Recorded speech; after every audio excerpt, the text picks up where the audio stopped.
everybody, and welcome to today's edition of our lecture series. My name is Katharina, my pronouns are she, her, and I will be your host again.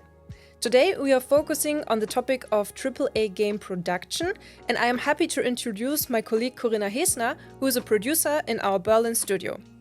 Corinna will give you a presentation about how her workdays look like and how we are making games. Afterwards, we are going to answer your questions regarding the presentation. You can just drop your questions in the chat, but please focus on today's topic. And now, without further ado, I hand over the mic to Corinna and hope you enjoy today's lecture. Hi, nice to meet you. This is my first time on a stream, so I'm looking forward to the next hour talking about the production side of game development, and I'm going to talk about the basics of project management, basically. And I'm Corinna. I'm a producer in the Ubisoft Berlin studio. I originally started at Ubisoft almost 12 years ago here in Düsseldorf, but moved to Berlin 2 years ago. I was previously working on games such as The Settlers' New Alliance, and right now I'm working on Rainbow Six Siege. And in the next minutes, I would like to give you some theory about project management, game development, and then talk a bit about the practical part on how day-to-day business looks like, what my task looks like, some skills that you could be useful, and a little bit about the challenges that I'm facing. So when you talk project management, in theory, your first question is, what's a project? And I guess all of us have worked on projects in one way or another. This could have been some school projects and project week, or you have some private projects like planning a party or preparing some special present for a friend, anything that interests you. And if you think about the different projects that you've had so far, there are some characteristics that basically make a project. And whether or not it's a game project or something else, first off, you have a goal. There's a specific thing in mind that you would like to achieve, that you want to have because it's missing or because you just want to try it out. And it's also time limited. It has a start date and it has an end date, so it's not eternally going on, but eventually you will come to an end and to conclusion. And you have a limited amount of resources. This can be team members, this can be skills, this can be money, equipment, basically anything that you can put a limit on and that you have to use wisely. And those are basically your main players when it comes to project management, to find the right balance between these and to make sure that they are all accounted to, but you have to make decisions on what is more important to you at which stage, or what is more important to you and what's available. Basically, projects are complex, otherwise you would need some kind of management in order to get from A to B. The goal is to have something unique and something new. So you haven't done it like this before, and every project, even if it's some maybe similar in goal, is always different people, always different challenges, always different times. So that's basically the fun part about it, so that it's never really boring. As I mentioned, it's time limited, so you have a start and an end date, and every project has basically 5 major stages. Those are basically, first off, what am I actually doing here? Like, what's my goal? What's the vision? What kind of game do I want to make? And to basically clarify the picture I want to paint, so and get everyone on board of what's about to happen. And then you start with the design or the planning phase. What are the tasks that need to be done? Who can do it? Do I have the skills? What am I missing? What kind of resources, equipment, tools? What do I need? But also, what is it not? What will I not be doing? Then, of course, you start developing the execution phase. Work on the task, you check and iterate of what you're doing. You correct the course and monitor the progress that you're having, while, of course, also reviewing what have you done. Is this what I'm working on fun? Is this what I wanted to do, or do I need to change something? And is it actually stable enough to understand what I'm doing and fix some bugs in between? And those steps are basically repeating in one way or another over a course of time and happening at the same time until eventually you come to a conclusion or to a closing and finishing mode where you get the final polishing touches on your project. It's bug-free in case of games, and you can enjoy it. You and, of course, the players can enjoy it.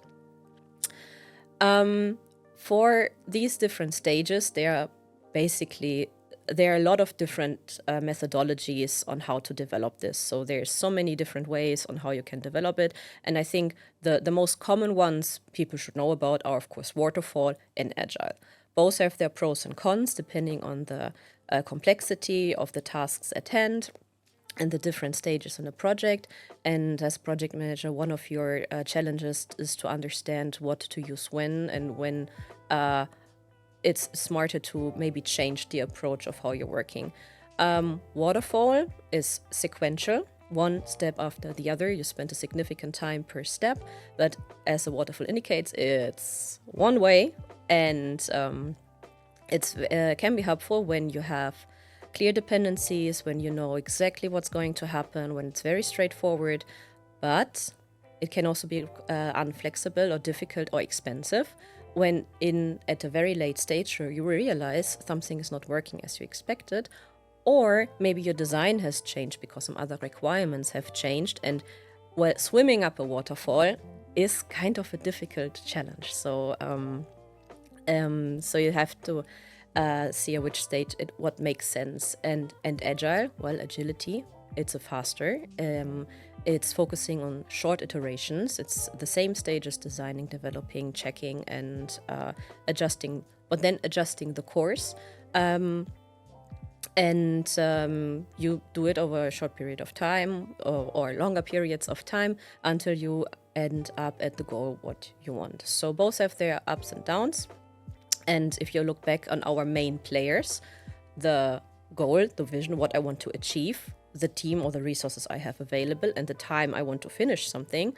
Waterfall, useful for when the goals are clear and you can parallelize things, the dependencies are clear, and you can play around with time and people. It's very useful for that.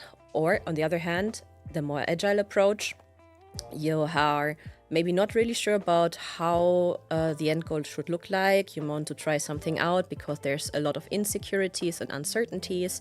And in order to get rid of those uncertainties, you go with shorter iterations with the idea to fail fast so that you can quickly learn. And usually done with a small team, fixed amount of time, usually in sprints from 1 to 3, 4 weeks, to see if the goal works out, if you may have to make some changes on that, and to adjust the vision based on this. And yeah, as a project manager, you will encounter both, and also in game development, you will encounter both in different areas.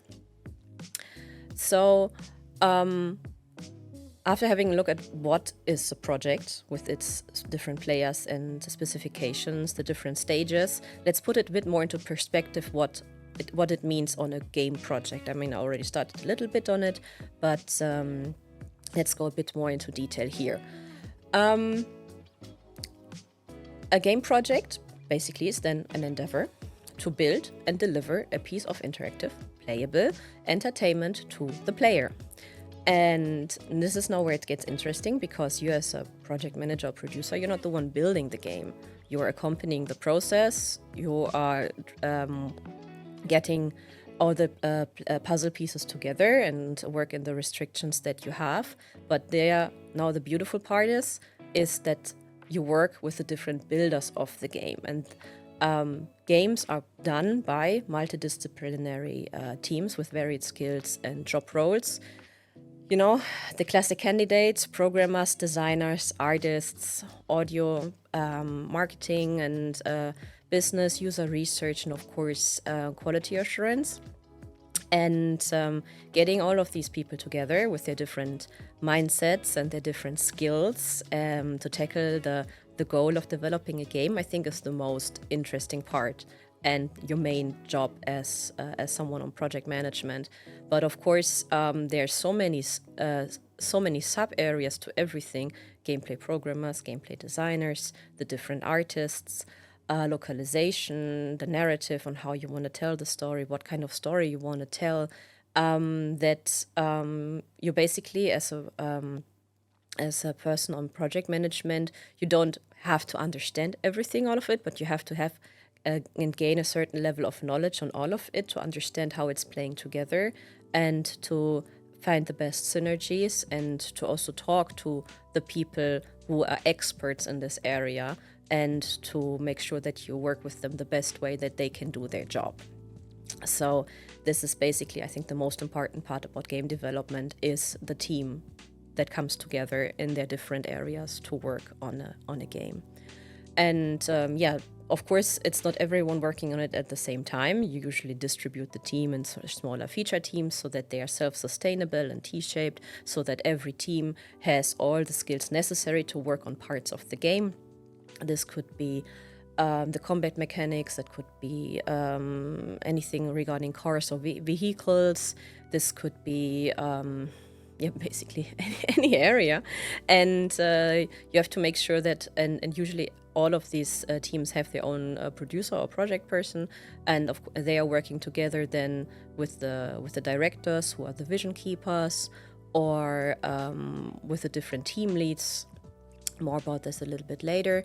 And basically your job is to manage those teams and to help them work towards the common goal of making a game. And I have to click on this direction. Okay.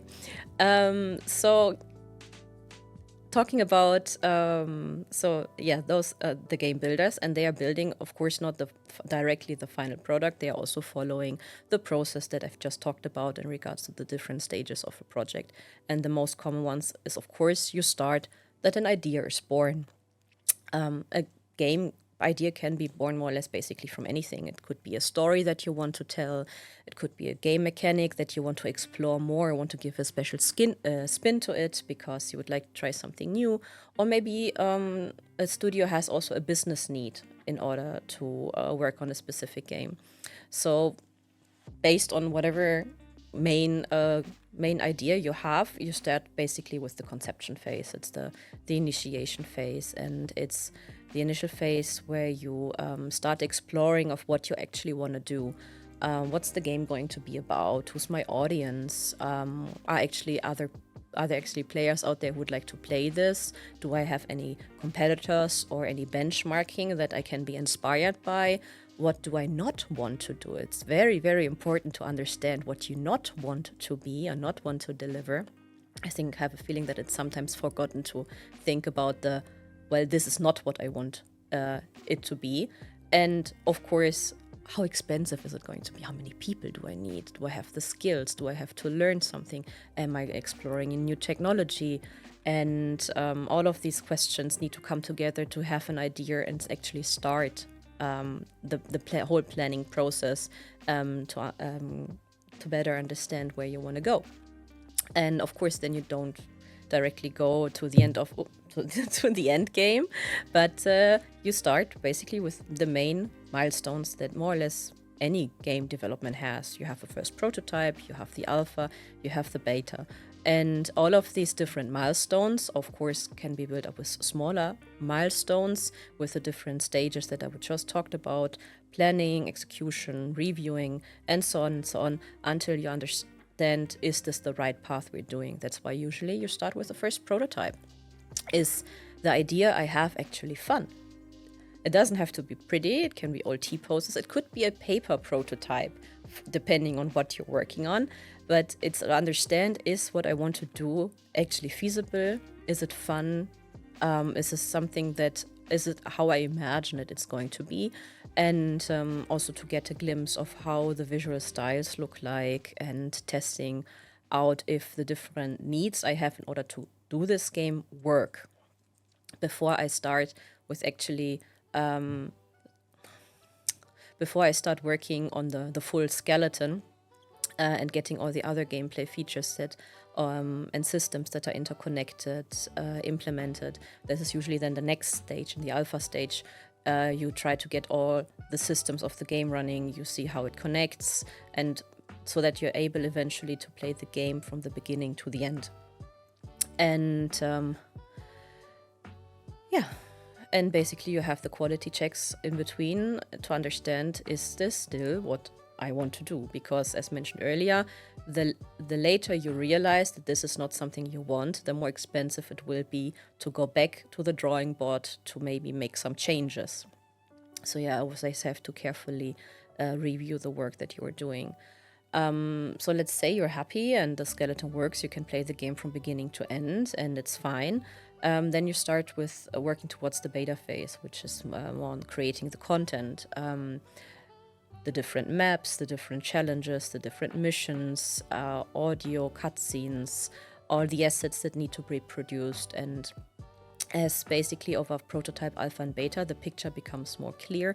Usually also the team grows and it's easier to just work through the tasks that are available, and you're becoming on a less iterative path as the vision becomes clear and you know this is your end game.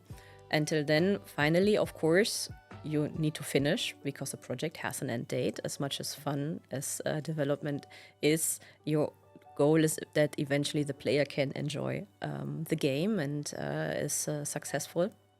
And of course, then, bug fixes, polishing, final documentations, making it ready for the different platforms that you are aiming for, and then enjoy the fruits of your labor, basically. Of course, after the release of the game, there can also be live content, updates, patches, and so on, but I think that would kind of be a bit too much for today's presentation. So as I mentioned, over the course of the time from conception to mastering, the flexibility and creativity that you have on a project basically gets smaller, smaller, and smaller, so as to sure that this is what you want to do, to keep the direction, and also that you're not in the iterative let's try something out mode until the very end. So the mindset that you have when developing from beginning to end needs to change over time, and you have to adjust to it. Exactly. And this all boils down to production. Basically, what is production? What am I doing? Production on one hand is the whole production of a game, but it's also the name for the department of project managers, who can be producers, production directors, associate producers, coordinators, assistants, project closers, localization managers, QA managers, all kinds of different areas where production or project manage can be helpful. Those are the regular titles you have in the industry. There are maybe some small changes different on the studio or on the project of what you're doing, but all in all, whether you're starting out as a junior or you have a lot of experience as a senior, the skills and the tasks that you have are more or less the same, just in a different scope or different advancement. And some useful soft skills and hard skills that you need to have as someone on the production team is that you have to bring a leadership mindset. As mentioned earlier, you're leading a team towards a vision or goal, and so you have to get everyone on board, to have them understand where you're going, to have to guide them and basically steer the ship into the right direction, which can also mean changing directions at times, but then you have to get your team on board so that they all follow and have the same goal in mind. Let me tell you, making sure that everyone has the same goal in mind, even if they have different sub-goals or different approaches to it, I think is one of the bigger challenges, to make sure that we are all working in the right direction and that there's no misunderstanding. Secondly, well, you have to have a certain level of organization. You say that one can say that one is the master of one's own chaos, but it's one thing to understand my own chaos, and another that I can make sure that everyone has a clear understanding of what needs to be done next, and what is open, where are our risks, where are our issues, and solving all of these different challenges that you have. And that could be anything on the high level, like having the big picture, this is the direction we want to go, or more on the details on a day-to-day basis. So being able to make also the switch and on how you're organizing this on those different levels is very, very important. Secondly, with working with so many different people and opinions and backgrounds, especially nowadays, you have to also bring a certain emotional competence and intelligence, basically be able to read the room, conflict management, understanding different needs and requirements that people bring, and everyone's very passionate. I think basically everyone in game development is very, very passionate. So there are a lot of emotions in there as well. And that's one of the very, very rewarding things to work on with people. And you also have to have problem-solving skills. You do not have to have the answer to every single problem that is encountered, but you have to have the skill, the knowledge, the methodologies at hand to understand the problem, the root cause, and then work with the team on finding a solution to the problem and driving the solution-finding process. So just like in school, you don't necessarily have to remember everything, but you have to remember where it's written and where to get the answer from. At least that was my experience back in the day. Sorry.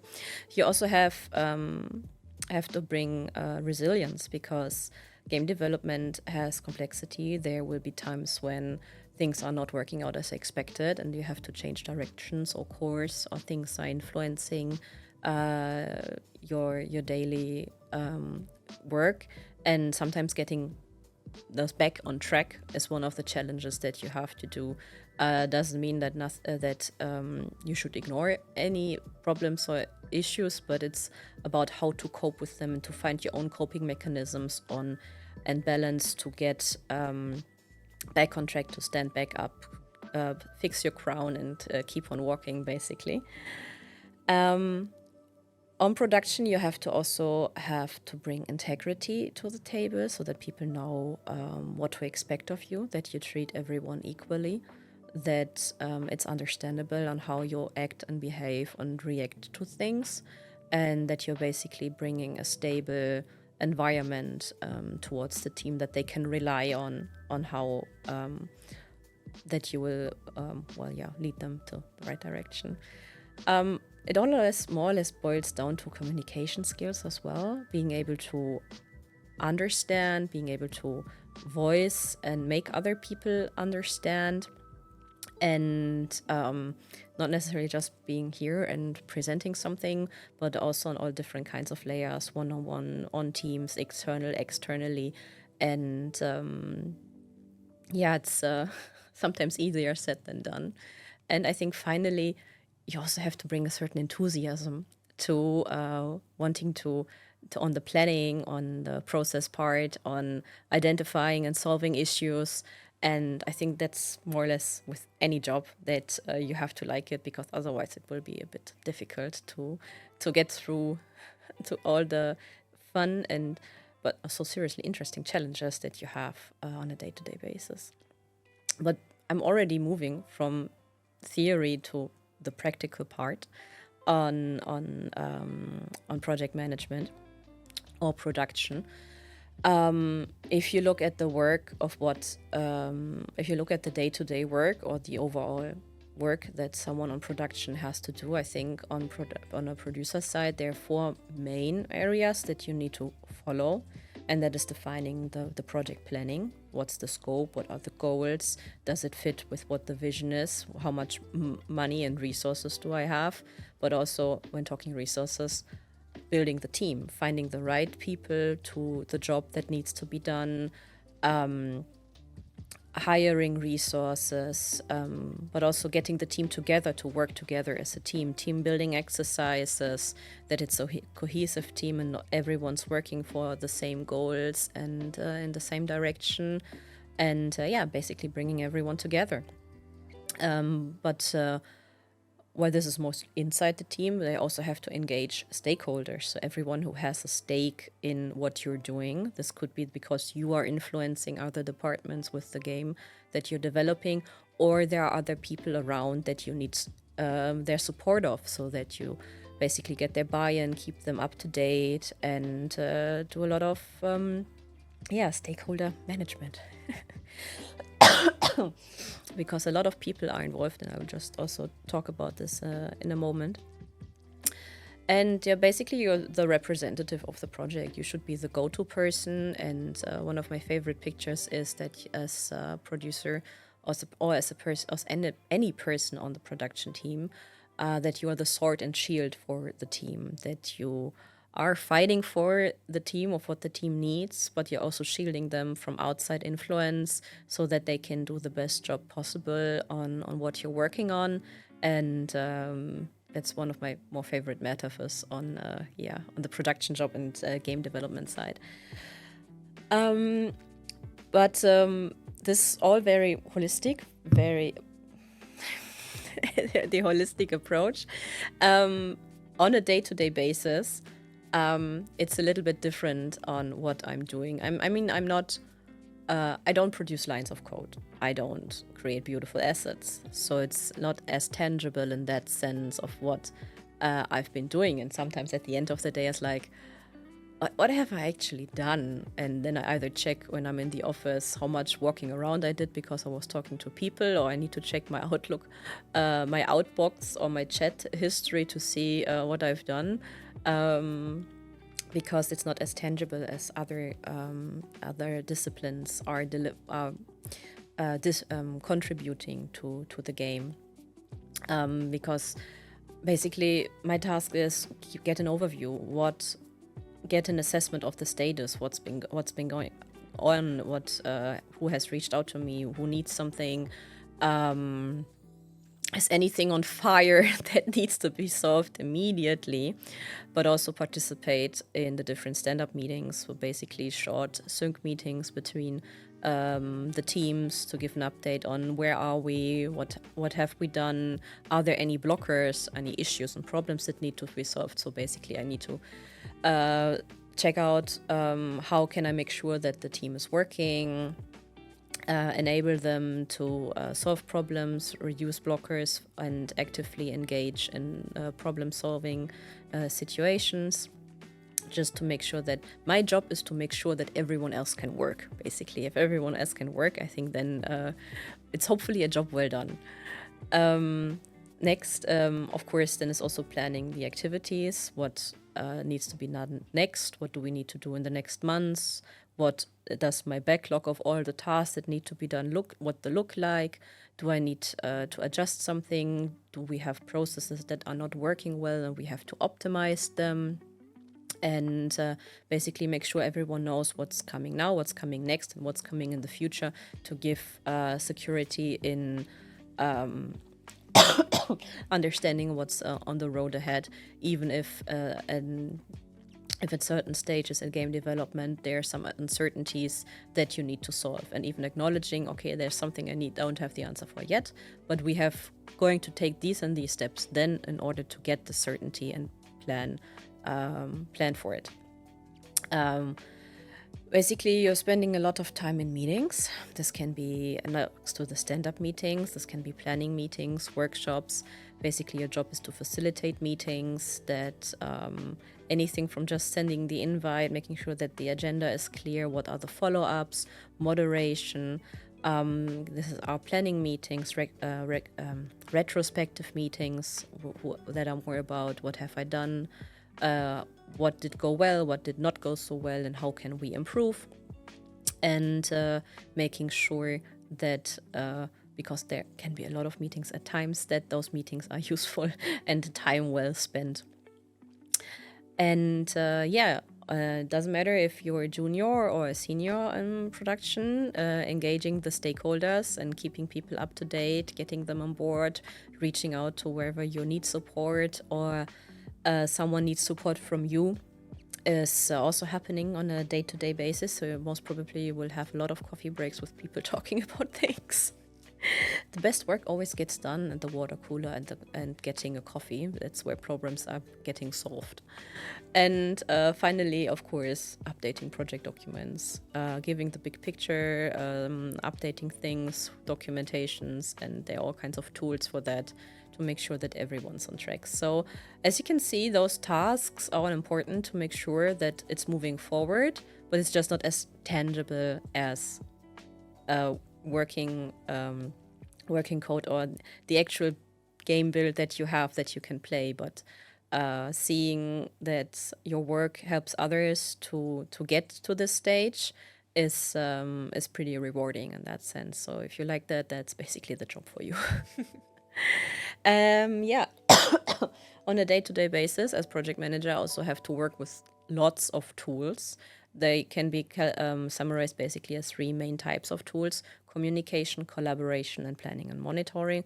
Communication to push information to the team, but also offer information that people can look up things. As I mentioned, you have to at least remember where to look up for things. So you have to keep your documentation clean, but also collaboration tools. I mean, when I started, we had a whiteboard where we put sticky notes from A to B. Now we are more remote. We need more collaboration tools for brainstorming, for feedback, and for designing. So you need to see what kind of tools do you need for the work that you are doing.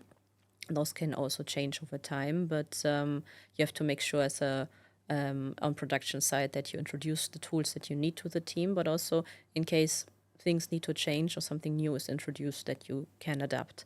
And finally, of course, planning and monitoring the progress, keeping an overview of what needs to be done, what's my backlog, how are we progressing, the time spent versus the time still available, are we progressing with what we want to achieve, and making sure that we have the information necessary to change course, at least on paper, on a right point in time. These are just some of the tools that are being used. There's a lot, basically. The goal is to understand what kind of tools do you need, but to reduce the amount of tools as much as possible, so that you don't have to update too many things at the same time, so that you have like one place of truth where people can look up things, and not to be overwhelmed with having too many communication channels. So that's one of the big things. And not everyone on the team needs to be able to work with every tool, but the same as you're not as a producer need to work with every tool that the designer or artist or programmer is working with. So, but it's a big tool, big thing, and can support you a lot.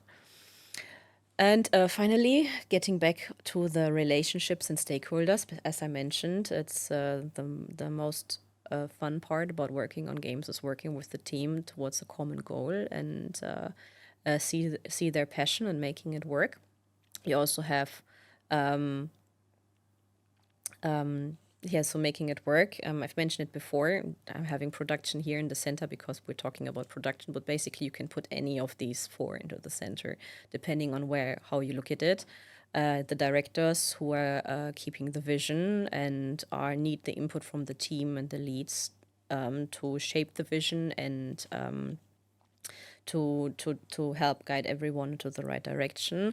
The team who are actually working on topics, they are the ones who will give you the information of how long will a task take, what are some dependencies, what are the risks and issues that you need to be concerned of, or dear people, you have a wonderful idea, but this might not work out the way intended, so we might need to change something, and then engage in the discussions with the different people to solve those problems and shape the direction. And of course, the leads are disciplinary leads, like programming leads, design leads, who are growing the team, who are keeping the overview, who are providing feedback, and basically are your go-to person for all kinds of topics. And then, of course, finally, in production, you run from A to B, and you make sure that all people are communicating, that you validate the different feedbacks against the different constraints that you have on the project that might not necessarily everyone has on their mind. And honestly, they don't necessarily have to. I mean, that's your job to make sure it's understood, that it all fits together, and that people can focus on what they focus on best. And as I mentioned before, making sure that everyone can do their job the best of their abilities towards your common goal. But that's in team internally, but you also have a lot of external influences, that the shield part, right? Sometimes you have to shield the team from, or help from the team in order to inform those stakeholders about all kinds of different topics. And I mean, we're a huge company. We have next to our 3 studios here in Germany, of course, more studios worldwide, and we have, of course, our company headquarters. They are also they give us a lot of liberty in how we want to and how we're doing games and what kind of games we're doing. But of course, they're very interested in that it's delivered on time and in quality. So we also have to work with headquarters on the projects. But we also have a studio management. So does what we do fit with the local or German strategy that we have, or where we want to develop as a studio, as a studio, but also how can the studio help us in delivering the best possible game. And we also have a lot of co-dev partners, depending on the size of the project. One studio alone might not be able to handle it, or you have some experts in another studio that you can tell, hey, let's work together on this topic. You're an expert in this, so let's work on this game together. So you have also other partners in different countries and other studios. Or the other external partners outside of the company when you're working on the different platforms out there, for example, with Sony or with Microsoft, or when you're working on an external IP with Disney or Nintendo, they also have a lot of interest in what you're doing and a lot of say. And balancing all of these requirements is also one of the challenges that you face on production.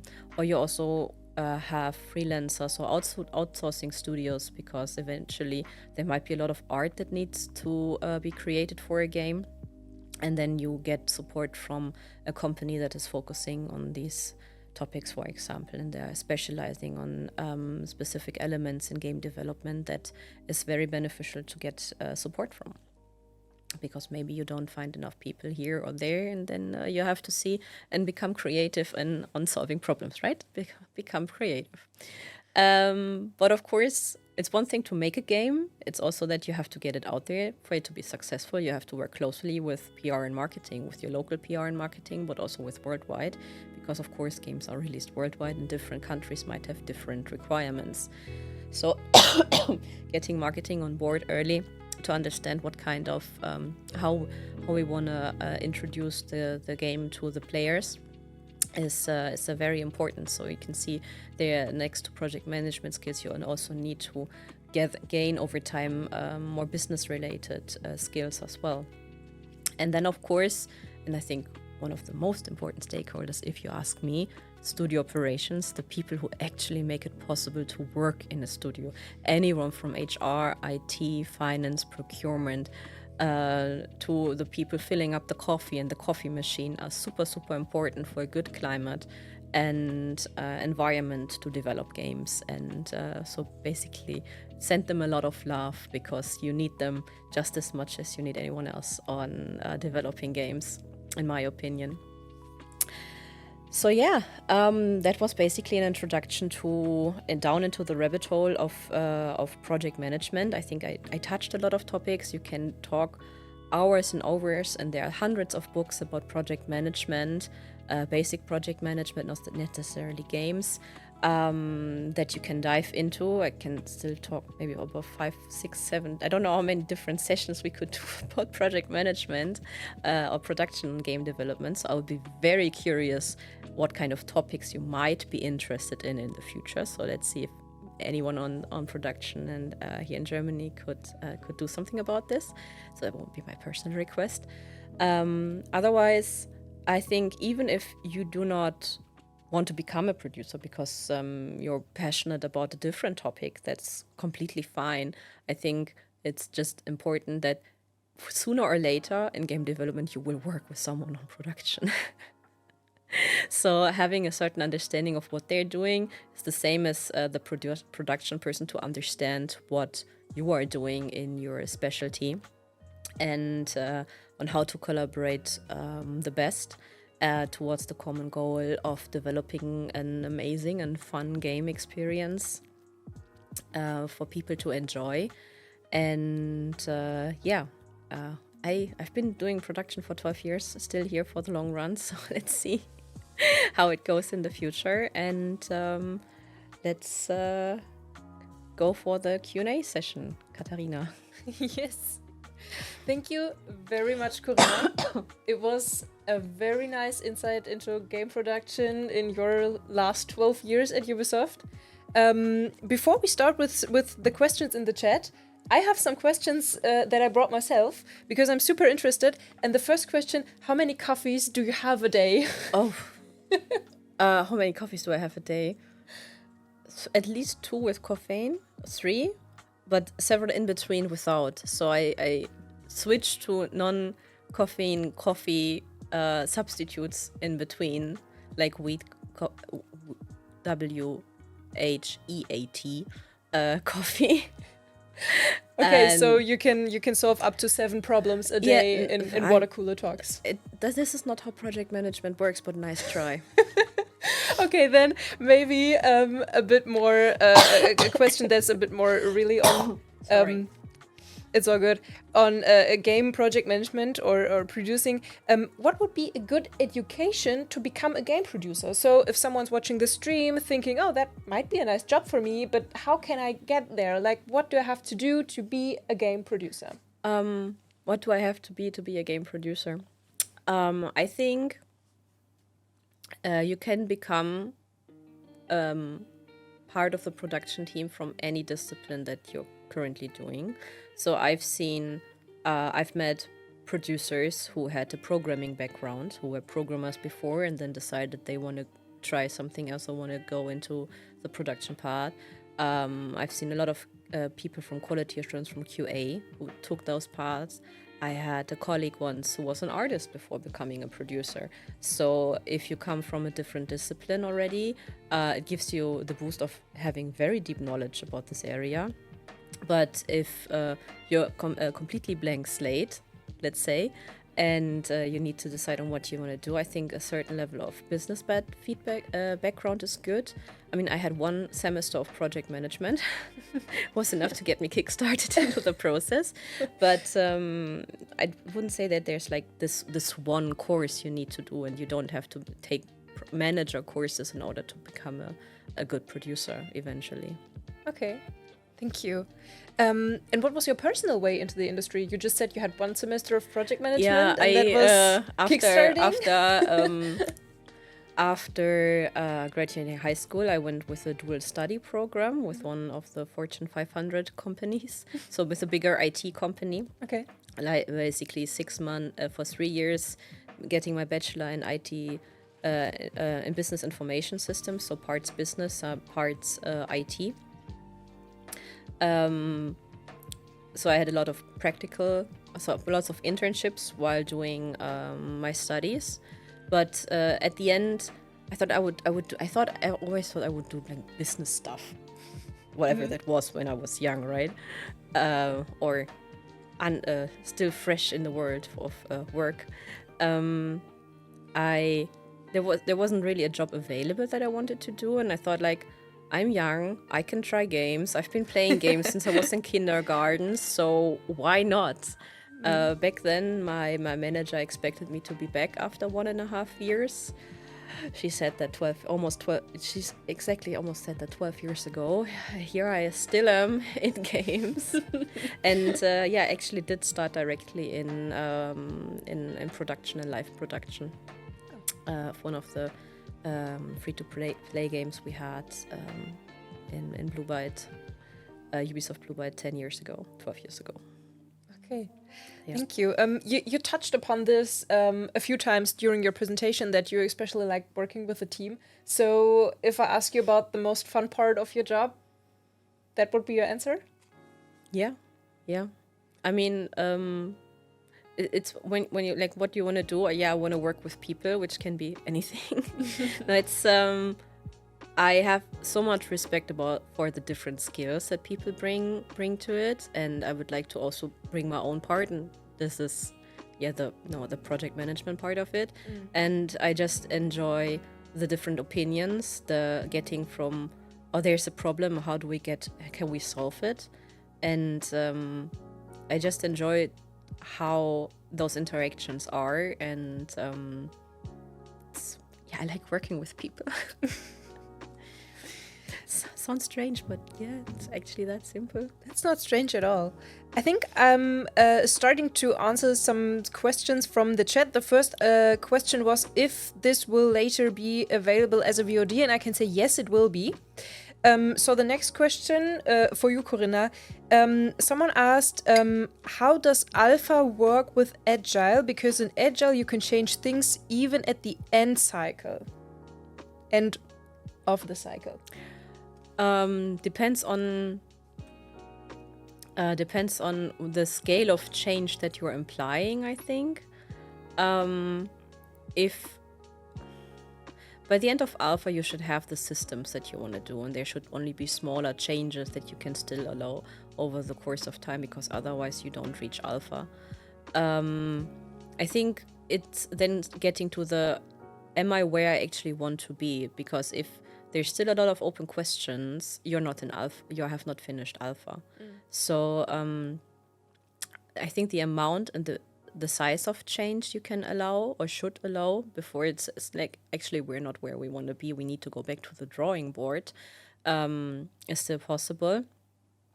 But just as I mentioned, it just gets smaller and smaller, smaller and smaller.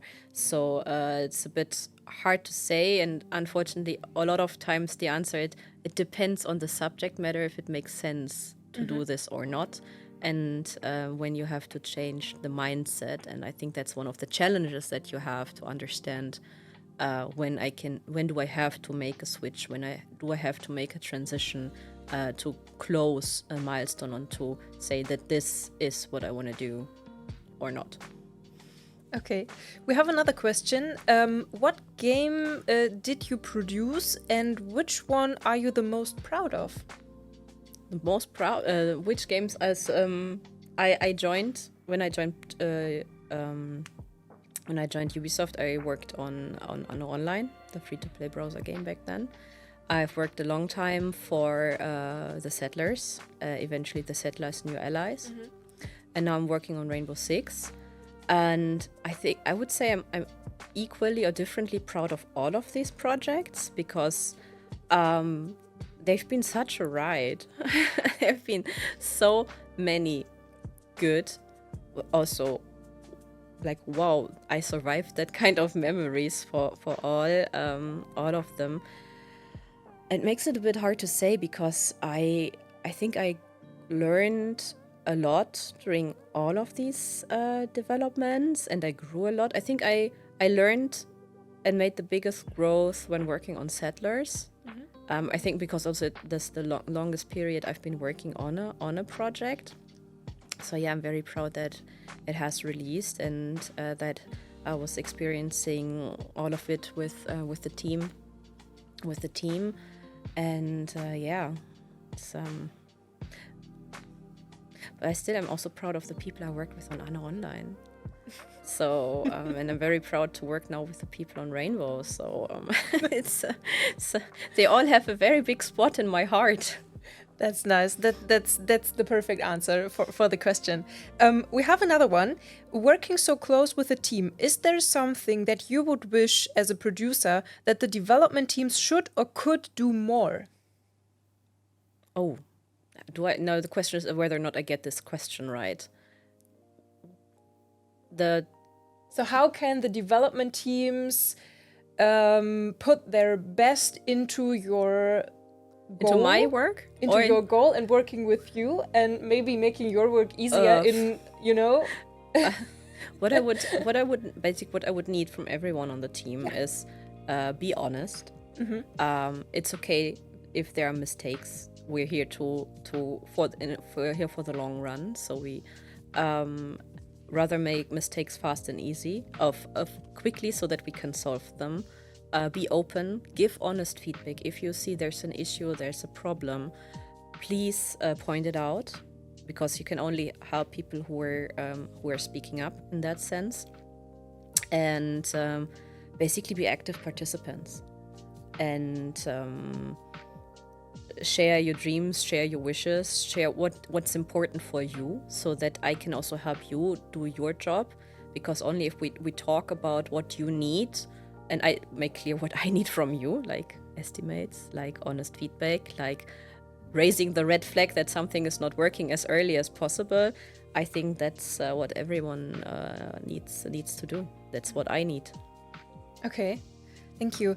Another question is, why work at Ubisoft? What are the things you like about the company environment that you wouldn't get at another studio? Ooh, good question. I've been with Ubisoft for 12 years, so I haven't seen a lot of other gaming studios in that sense. So it's a bit hard to say what I'm missing. I guess there are other benefits with different studios and different setups and different projects. So it's a bit hard to say what you're missing if you don't know what a benefit could be. Then maybe what you especially like about the environment. What I like about the environment here is the variety of projects that I've experienced. I like the people I'm working with. I like that it's a lot of worldwide cooperation because I love working with different cultures and people all over the globe because it brings its all kind of challenges and learning experiences. I especially like that here it's very, very family friendly.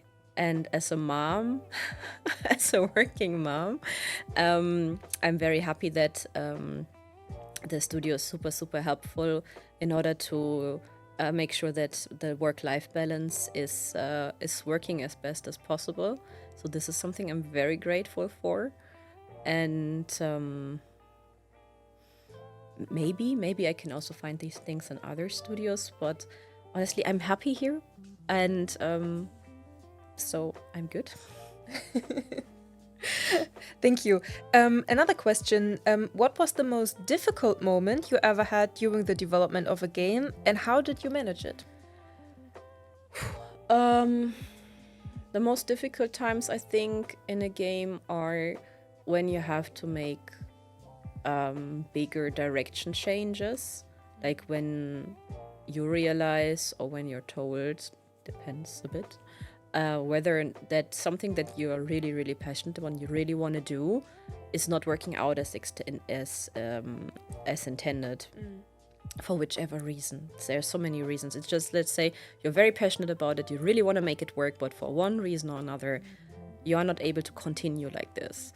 And being able to step away from that, to understand your emotions, to recognize your emotion and give them the love that they need, but also being able then to change for yourself, and also making this necessary change because also other people are most probably also very involved in this, and steering then the ship into a different direction because it just has to, I think, is one of the most difficult ones, because you have to deal with a lot of expectations and a lot of emotions, and also then the uncertainty to, okay, so where are we heading then?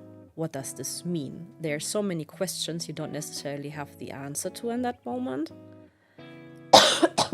And working with that and on level of uncertainty, and making sure that you pick up everyone on where it's needed to make the transition is, I think, one of the more challenging parts. And you said that you also did co-development, or you're currently doing co-development. Can you explain a bit how this affects your work as a producer? Yeah, it's before on Settlers I was mostly in Germany and we're leading the project, and now I'm on a co-dev partner. So right now I have a way smaller team in Berlin. It influences me in the sense that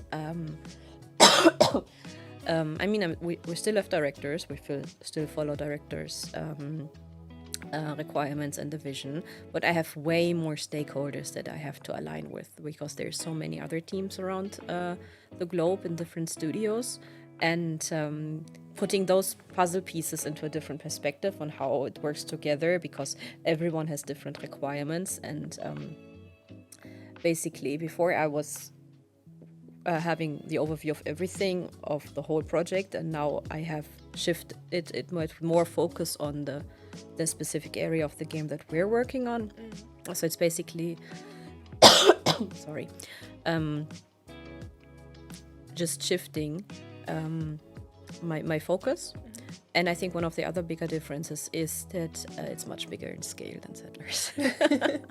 So many more people and so many more people cooking, that I think this is the biggest challenge and the biggest adaptation I had, the biggest thing I had to adapt to that way. And also I think on Settlers we had the main development, and on Rainbow I'm on a live product, so it's already out there. People are already playing. We get the feedback from the players, and when you're in development, you have less feedback from the players because it's not out yet. So the instant feedback loops are different, and the iterations on how fast and how much time you have on development before it hits the players is different. So you have a lot of areas that you have to adjust to when you're from development to live. But even if it's on the same project, you also have to have this mindset change, just that you're staying with the same team. Oh, sorry. Okay, still having thank a you. bit of a cold. Well, get well soon. Thank you very much. I don't see any more questions in the chat, so I think we have reached the end of today's stream. And I hope you had as much fun as we had. And thanks a lot for your questions. Thanks, Corinna, for your presentation. Thanks, Jule, for taking care of the stream in the background. And if you want to know more about our Future Talent Initiative, visit our website. There will also be regularly updates on the next dates for the lecture series streams. And now, I say bye and wish you a great rest of the day.